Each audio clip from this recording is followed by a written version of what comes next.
Well, I didn't know you were autistic. I'm surprised to hear you're autistic. If you didn't tell me, I wouldn't have known. I don't think you're autistic, for example. So that's the type of comments that I usually get from other friends who know me well and they know about my diagnosis. Hello, welcome back to our channel. And we're going to talk about low needs doesn't mean no needs. Personally, I find this topic really interesting because it's definitely can be controversial. And I hope this video will dispel some myths in terms of some of the most common misconceptions surrounding autism, which, to be honest, can have implications in terms of how funding is allocated in your areas of jurisdiction. So if this is the first time you join us, please like, share, and subscribe. So let's get started. All right, let's do it. Okay, so there are so many questions I need to ask you. First, when people hear low needs, especially in teens or young adults, what do they usually assume? Yes, some good examples here based on my experience with lived experience because I'm also autistic adult and as well as my experiences working with various learners. I've always hear that usually when it's low visible needs are usually the folks who are seen by the school system to be so-called doing well in school and not disrupting the class. But is that really true? Well, let's keep this in mind. Mhm. Also, could be someone who is usually is speaking, right, and able to have sustained conversations with other people, yet struggles with more nuanced social and mental health challenges. And this is the typical type of challenges that I think a lot of people tend to overlook, especially in the school system. For example, I've encountered friends who once they know about my ASD diagnosis, they would say, "Well, I didn't know you were autistic. I'm surprised to hear you're autistic. If you didn't tell me, I wouldn't have known. I don't think you're autistic," for example. So that's the type of comments that I usually get from other friends who know me well and they know about my diagnosis. So what about why do you think these needs are often overlooked and misunderstood? Absolutely. I think there's a lot of reasons why it's often overlooked. One of them, let's take a look at the next slide there. One of them, a classic one, is yes, some people would say just because they are deemed to be so-called low needs, they don't need support. Hmm. However, I think a lot of people tend to overlook the fact that, yeah, these autistic, neurodiverse individuals, they tend to over concentrate on physical supports and needs. Yes, we understand that just because those challenges tend to be more obvious, right? But however, because with autistic individuals, either they may feel anxious due to these traumas of their lived experiences. Many of them may not be able to or less able to feel confident in expressing their emotions and feelings, right? So a lot of caregivers, either through parents or with the school system, etc., they tend to overlook this demand for emotional and mental health support, partly due to, as I said, cognitive overload as a result of these lived experiences with autism, especially when they're able to mask themselves mentally. That's right. And then maybe we hear that they're doing fine. Yeah, not necessarily true. In fact, they're not. For example, right, in terms of emotional regulation skills, right, I hear like from the school system based on my experience, and a lot of people may misattribute so-called prompt behaviors as defiant, or they're not listening to instructions or they're out of control. When really, maybe the individual is trying to express themselves but probably they either struggle to find the words to do it, or that individual is blowing up after bottling his or her own emotions for a long time, and they were not given the opportunity to express those thoughts in appropriate outlets in the first Right, place. right. That's so true. And also, we sometimes hear that, oh, they're so independent. Yeah.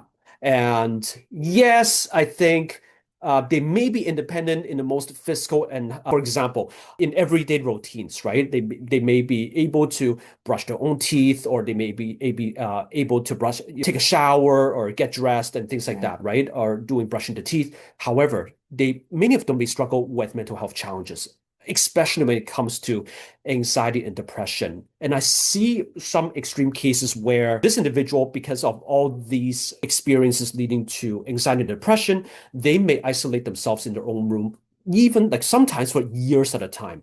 And I think there's a lot of reasons why it has led to these type of situations. And I think the classic one is due to just repeated experiences of rejection and social isolation, either through friendships or intimate relationships just because of, again, they have a lot of struggles trying to mind read, for example, understand other people's point of view, perspectives, or understanding their nonverbal cues, right? So all these like factors are highly interrelated with each other. Right, that's so true. That's why we say low visible needs doesn't mean no support needed, Absolutely. right? Based on what Henry just said, I think like there are lots of things we always overlook. We Yeah. don't just look at how good they are, just like by maybe greeting you and then doing some simple things, some daily things, but actually they're struggling a lot that we don't really see. Here's the common saying: "Do not judge a book by its cover." Right? I mean, Perfect. that applies to this topic really well, I think. Exactly. So. Okay, so what happens when these needs go unsupported for a long time? Yeah, I think we're opening a can of worms here Mhm. just because I think there's a lot of negative implications when these needs goes unsupported for a long time. And let's take a look at some of these factors here. Right. One obvious implications that I can easily foresee right Mhm. away is the explosion of potential mental health crisis, especially when it comes to neurodiverse individuals. Definitely, these sort of things that I can highlight: traumas, anxieties, depression, and risk of suicide, right?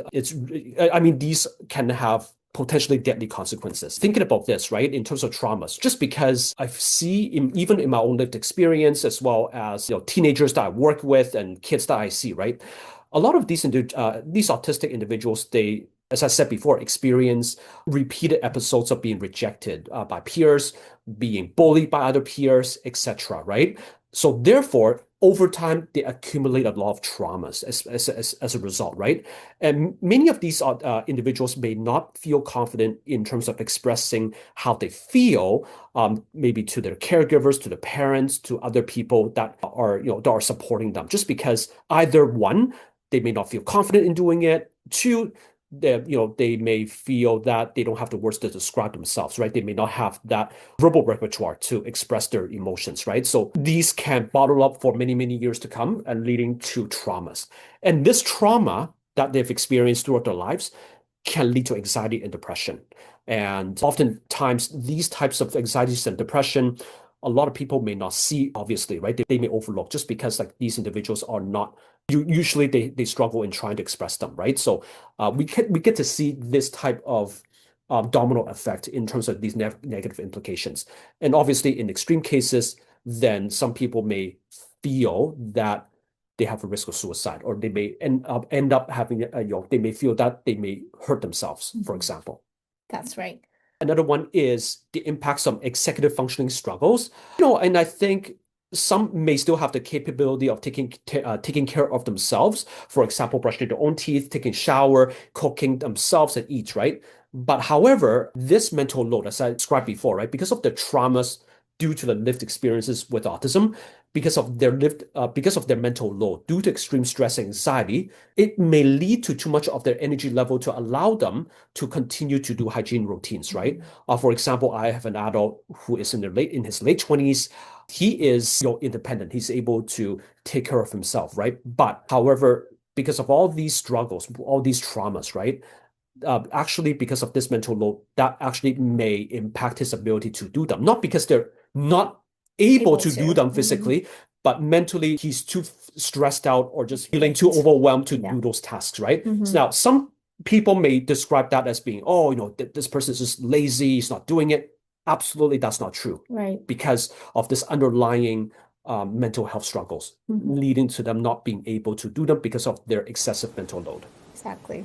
And also, this can impact goal planning as well. For example, these individuals may become just absolutely jaded to be optimistic of their lives, right? Just because they've experienced so much of this social rejection and isolation, right? And they tend to see in their minds, right? They tend to see life as surviving day by day. And their clouds of anxiety and depression makes them less likely to think about their future. Mm. Just because, well, if I'm constantly being rejected, then what's the point of planning for the future? Because Exactly.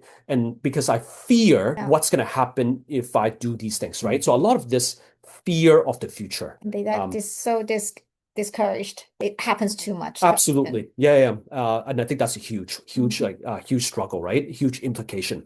Another one I can think about off the top of my head is the ability to engage in problem solving.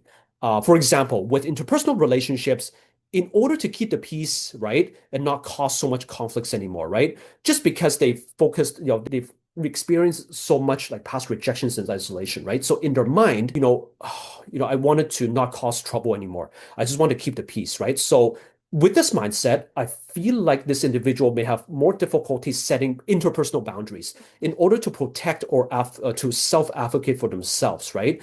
Due to fears of conflict escalating out of control. So the idea that, oh, you know what, I'd rather compromise, I'd rather let people make the decisions for me so that, I don't cause so much more pain and suffering in terms of this, escalating conflict. So therefore, this may hinder the ability to say no and to advocate for themselves, even if things are fair towards them. Right. Okay. That's right. Good points. So, and let's talk about factors why, right? Yeah, so I think I've kind of explained this a little bit already, but some of these factors are really common that I see, right? For example, repeated experiences of rejection and isolation by peers just due to challenges with understanding and interpreting nonverbal cues and behaviors that may be seen as unusual by neurotypicals. This can majorly lead to loss of self-confidence just due to rejection. Right? And as I said before, individuals may bottle up their own feelings and emotions and not be comfortable with sharing them, right? Either that or just they don't even have the words or the repertoire to use to speak up how they feel due to experience of others rejecting them. As a result, they don't feel heard. Also, they have repeated perceived failures in life due to unrealistic expectations for themselves, right? So, some people may have a sense of perfectionism, right?